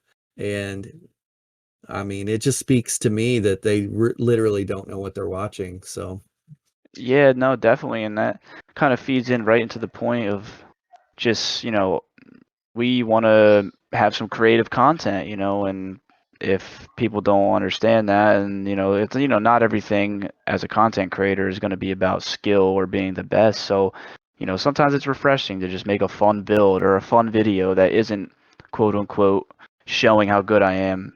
So, you know, it's always nice to just make something different for once. yeah, you know, Joby from Upper Echelon Mediocrity, he brought that up. And that's probably a good question for you. How much of your content creation is for your viewers, and how much of it is to appeal or get fulfillment for yourself? Like, you make a video and you're like, man, that's cool, I really like that. How much of it is either of those? Yeah, I think it's definitely a combination of the two. I think the biggest thing for a content creator is, you know, in order to not be burned out or, you know, not enjoy it, is I always think of it this way, is like, you make a video, you do what you want to do, and there's always going to be someone out there that likes it. And it doesn't matter what you do. I mean, there's an audience for everything. You know, the guys that, you know, could be called a tryhard, or somebody that always wants to make the meta build and always wants to show how good they are. People like that. But if you want to be a guy like you, for example, that makes fun builds and, you know, just wants to enjoy themselves, there's going to be someone out there that likes it one way or another. So I always think, you know, just do what makes you happy and what you can say, I made that video and I enjoyed doing it. Yeah, I like that. And I know that there's a ceiling to the thematic builds. You know, that's the challenge of the thematic build is, what can we accomplish on this? You know, let's make this build function. I had somebody tell me, as an example, on the Steve Rogers build, I'm running Drake Kingslayer as an armor set because it gives you major brutality. And because I'm running sword and board, and I'm a Templar, so I don't have access to major brutality on the class, and I don't want to rely on potions for it. You know, I want to use tripods, you know, or immovables. Yeah, no, definitely. And I always thought that too on a Magic Necromancer, because, you know, they don't have, they have to have Degeneration as their spell damage buff, or potions, of course. But just like you, I don't like using potions. I like to use them defensively rather than having to spam them offensively. So, I always thought maybe using Rattle Cage, which is basically the magic version of Drew Kingslayer, and freeing up that ability slot on the bar. But it comes down to, would I rather have a 5-piece bonus or would I rather have an extra ability slot? So. Yeah. Well, some people commented and said this build is dumb. Why would you not just put the werewolf ability on your bar to get major brutality? And I'm like, well, you're missing the point, because first and foremost, I put the build together from a thematic standpoint, and I don't think having a werewolf ability on Steve Rogers' bar is, Captain Oh, America. dude, I just realized. So that Hircine's Rage, right? That gives you the slotted major brutality. Yeah. It kind of looks like Hail Hydra, bro. Does it? So technically, it could work. It could Oh, work. well, maybe. Yeah, I we'll take a look after the show. But I think if you were gonna do like a Hydra, a Hydra version of Captain America, then yeah, you could slot that skill there because it kind of looks like the Hydra symbol that they use. You know what? I might have to do it if that's the case. But I'm not, if it doesn't look like it, I'm not putting a werewolf ability on Captain America's bar. Like, I'm trying to hard mode this. Like, I'm gonna run with abilities, and we're gonna run off meta gear sets and run sword and board, and we're gonna put people away, and I'm gonna figure out how to make it work. And we've been wiping groups, so it's working really well. But the people that comment, like, this is a dumb build, just put that on there, it's like they're completely missing thematic first and foremost, and then how do we make it actually viable in PvP is the real kicker. So Yeah, I kind of what you're saying. I always thought about doing like a little, a couple episode thing where you just make weird off-meta builds and just go into a BG and see which one performs the best. I mean, like, just go in, build, and see what happens. I mean, if it were, I would love to make a build that no one else uses and be successful with it. It seems like it would be very satisfying. So.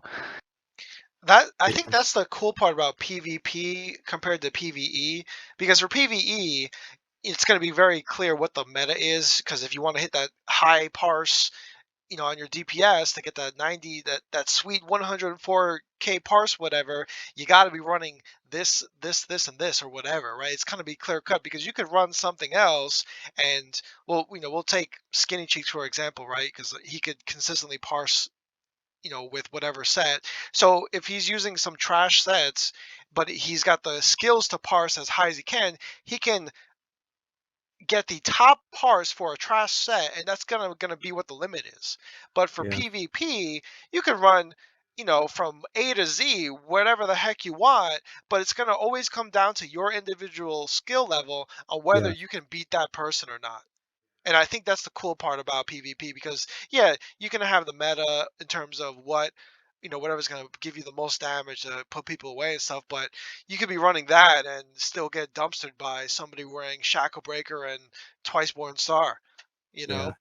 It feels more fulfilling too, right? To wear the skill-based off-meta type stuff and put people away, rather than I could go put I've put this together on my Stamsork before, but I could put Venom, sheer Venom on them with Unleashed, and I could probably throw the Vat Staff on there too, or the Master's Bow, or I could just load up all kinds of dot damage and be ultra bursty and kill people, but it feels less fulfilling to me, um, rather than getting out there and kind of boxing with somebody and winning that, knowing that I didn't kill them with Vat Staff, I didn't kill them with Crimson, I didn't kill them with stuff. And maybe that is just me, right? That's just how I feel about it. But other people are like, no, give me that. Give me the staff. Give You know me what the I Crimson.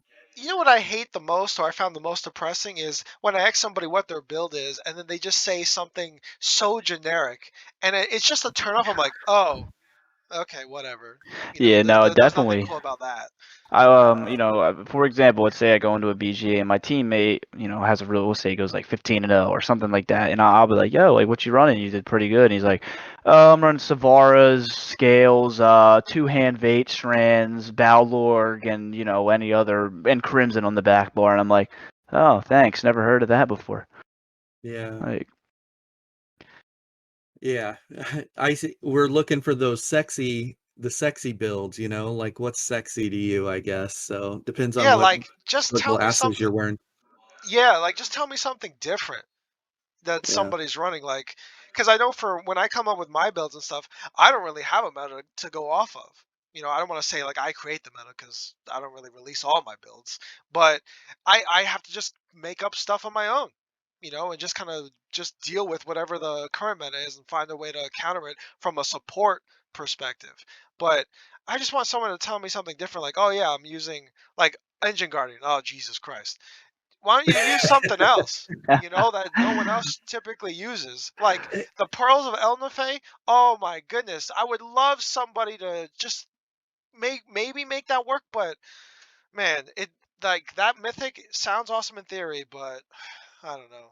It just Hey, doesn't work. Barba, how would you feel about doing a build review for people? You could start with me. I could give you a build, and you put the build together, and you take it out to Imperial City, or you take it out to Battlegrounds, and then you actually like rate this build.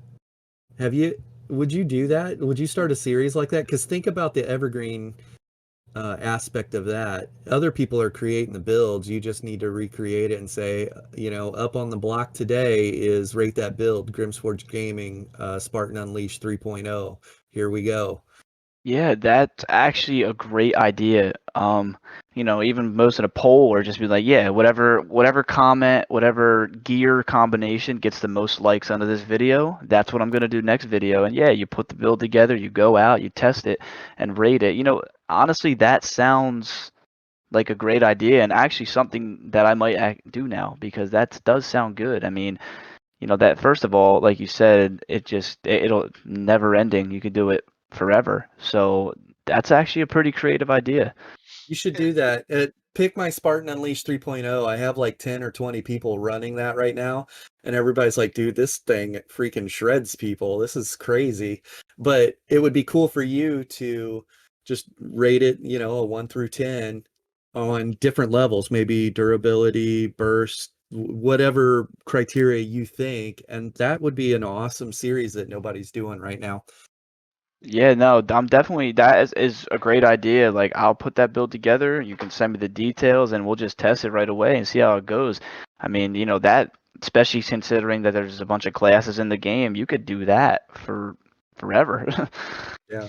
I'm not trying to be a Debbie Downer, but the only thing I see that something you might run into is that's gonna be very expensive down the Yeah, line, whether it be gold or transmutation crystals yeah, or yeah. whatever. That's the only thing I see. Definitely. And it could be I could, maybe give the gear, the sets, whatever, and maybe I run with the traits in what way I would see fit, you know what I mean? But it definitely only reason I say that is because according to race and traits, luckily it doesn't make too much of a difference to where you can't get the feel of what the theme of the build is and what it's supposed to do.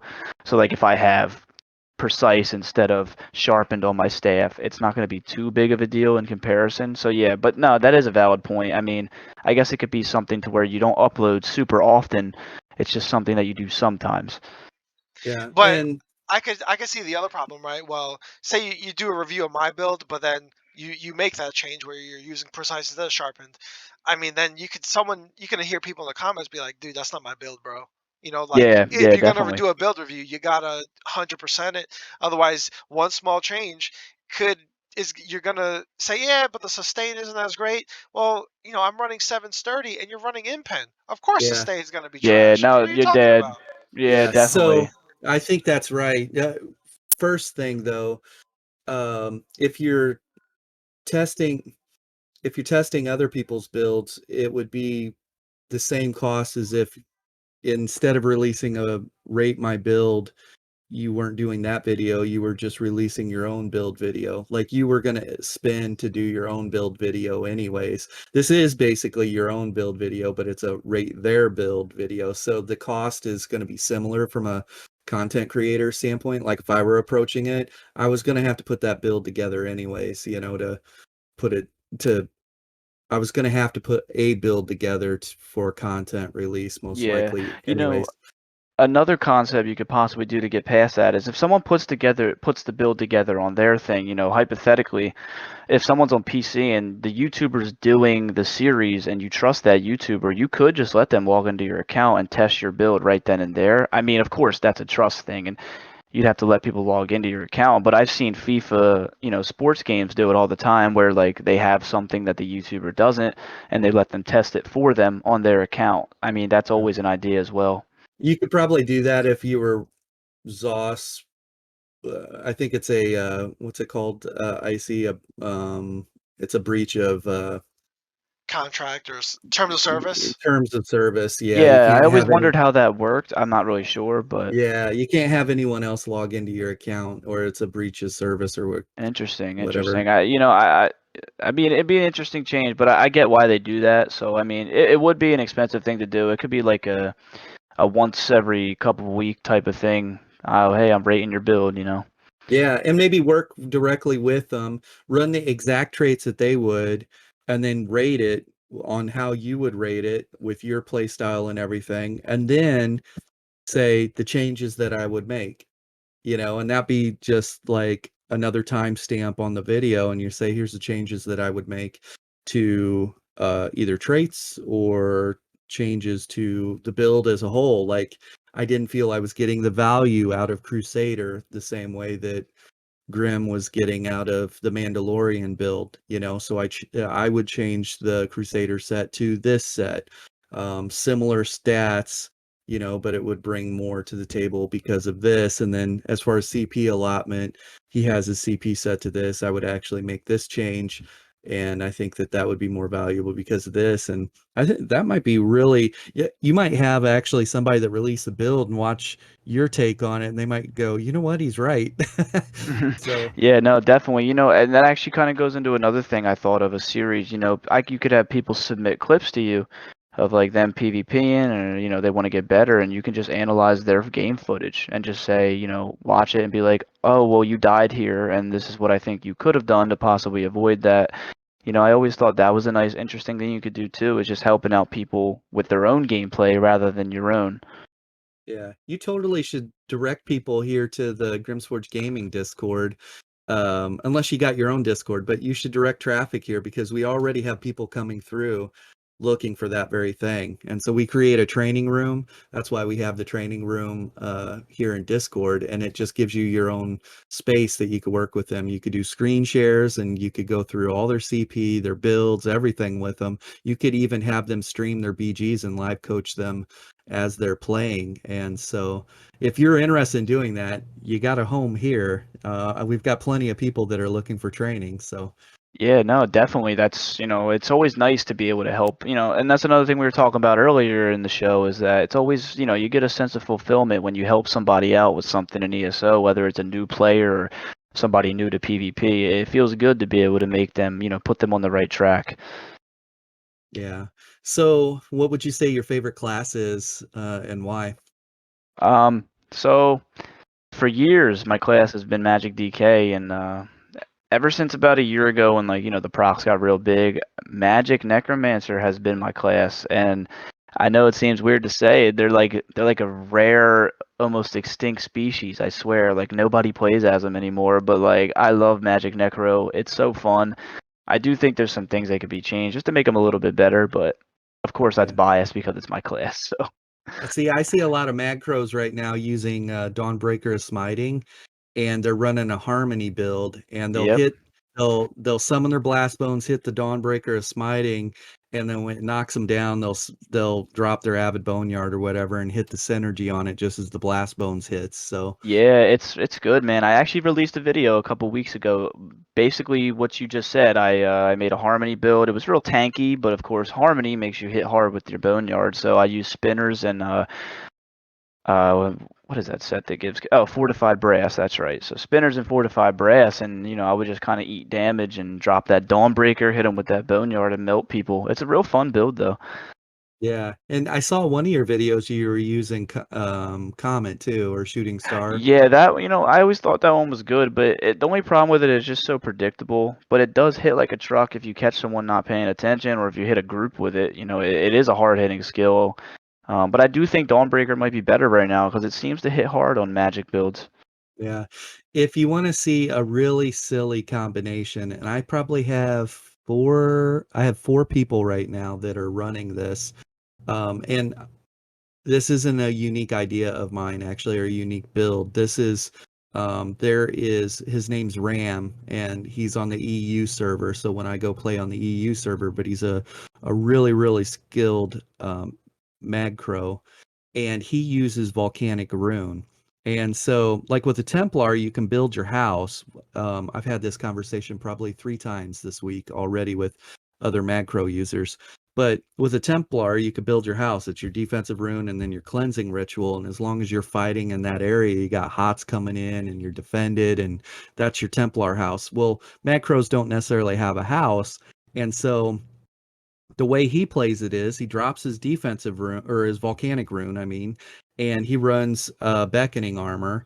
And if they're ranged, the beckoning armor pulls them into him, and they get the burst from the volcanic rune. They don't get the CC from the volcanic rune, but they get the burst from it. Well, if he puts the volcanic rune down, summons a blast bone, sets his avid boneyard down, stands in his boneyard, when they get yanked in, hit the volcanic rune, the blast bones hits him, and he triggers his volcanic rune and then drops a ult on him. And it's just a metric ton of damage. And he's like, so melee people have a hard time fighting him because the volcanic rune is at their feet and going off. They don't want to step into the boneyard because they're going to take damage and heal him when he triggers it. And the blast bones is the bones is continually going out, and then he's sitting on the ultimate that he can drop on him. And so, but that volcanic rune, if they're off CC immunity, so say they're a Stam class, you can use the volcanic rune positionally or situationally. You can put it in doorways in the sewers, and people don't even see it. They see it when you initially drop it, but then it disappears, right? But when you put the volcanic rune down, if they're a melee and they hit that, it has a very obnoxious knockup. Like literally your boneyard doesn't even need to be down. You have enough time in the knockup duration to drop your boneyard, trigger it, and summon a blast bone before they hit the ground, And so volcanic rune in the Mages Guild line, try that playstyle. I was doing that playstyle, and if I were on a Magcro, maining a Magcro right now, that's what I'd be running paired with mechanical acuity for the off chance that every one of those things crits.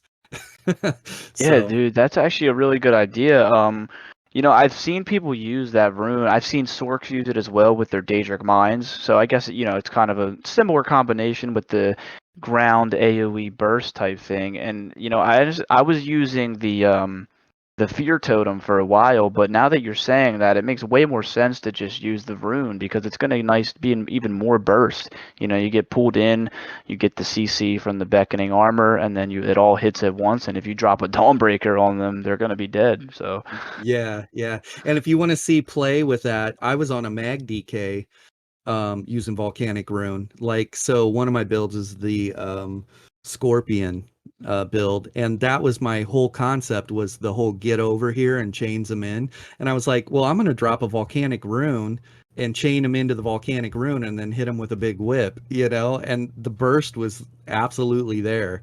And you run that with mechanical acuity. Well, the chain has a direct damage component to it, so it triggers your mechanical acuity. It pulls them in, so the volcanic rune is a guaranteed crit on them, and the whip is a guaranteed crit. And it was a really cool way to line up a lot of upfront burst on a Mag DK. But yeah, check out volcanic rune, but watch the Mag DK build video where I got 3 different builds, and probably like the first 4 or 5 minutes I'm playing around with Volcanic Rune on a couple different builds and showing. And then if you go to the Scorpion, there's a little part in it that shows how I was putting that damage together. It's a lot of fun. Yeah, no, I'm definitely gonna have to check that out. I mean, if you can get the mechanical acuity and realize when it's like up, you can like drop it. Hopefully line your bursts up at the same time, and then if you run the I believe the Shadow Mundus that gives extra crit damage, I mean, you might be looking good. Yeah, it's really easy with mechanical acuity. Yeah, it's got a 21-second downtime, but the reality of it is if you if you don't kill them in the first 5 seconds, you're rotating your buffs anyways and getting ready for your next rotation anyways, like your next, my ult's up, and all you do is sit on your ultimate and wait until mechanical acuity is ready to go, and then you fire everything up at once, and it's so easy to put people away. But 21 seconds is the life cycle of a PvPer anyways. They're not out in the first 5, rotate your buffs and go again. So Yeah, no, definitely. I'm gonna 100% like try to put that build together and see how it works. Maybe even I might even try to do it today. So I want definitely. to see it. It's so much fun, man. It's so much fun. It's a really, really fun way to play a Mag Crow and a Mag DK. I will add that there is a mechanical acuity add-on. I think it's called Acuity, which tracks that downtime Yeah, timer. see, yeah, definitely gonna have to put that on then. Yeah, Yeah. so it'll say when your acuity is active, it'll give you the 5 seconds, and then once that's over, it'll do the countdown. So then you know, okay, I've got 5 seconds before it's ready. Start prepping your stuff, and then boom, go. Yeah. What do we got? 2 minutes, Icy? We are coming up on 3 minutes. Man, that's a lifetime. We can get a lot done in 3 minutes. So real quickly, what's the biggest lesson that you've learned in PvP that you'd like to pass on to someone? If I'm going to a new player, really anyone, honestly, it's just practice, practice, practice. That's really that simple. I mean, I've been playing since launch, and I still get better and learn stuff like you just now with the different play styles. So, I mean, it really that simple. I'd say just keep practicing and don't get discouraged. Cool. Yeah. Keep throwing yourself back in there, Um, Where can people find you? You had said that back in the day you streamed on Twitch for another game. Obviously, you're on YouTube. Are you also thinking about doing Twitch for ESO? Currently doing Twitch? Where's all the play? Yeah, so when I started making videos, I kind of like stepped away from actually streaming, but now that I'm getting some more subs, I might actually get back into it and stream on YouTube and Twitch at the same time and just deal with both the chat. So, yeah, I'm on Twitch, also Barba223, so I have the same username. I'm also considering maybe even using my Twitter to start tweeting about when I'm going to go live and stuff too. So, I can put that in my next description or in my bio. That's fun.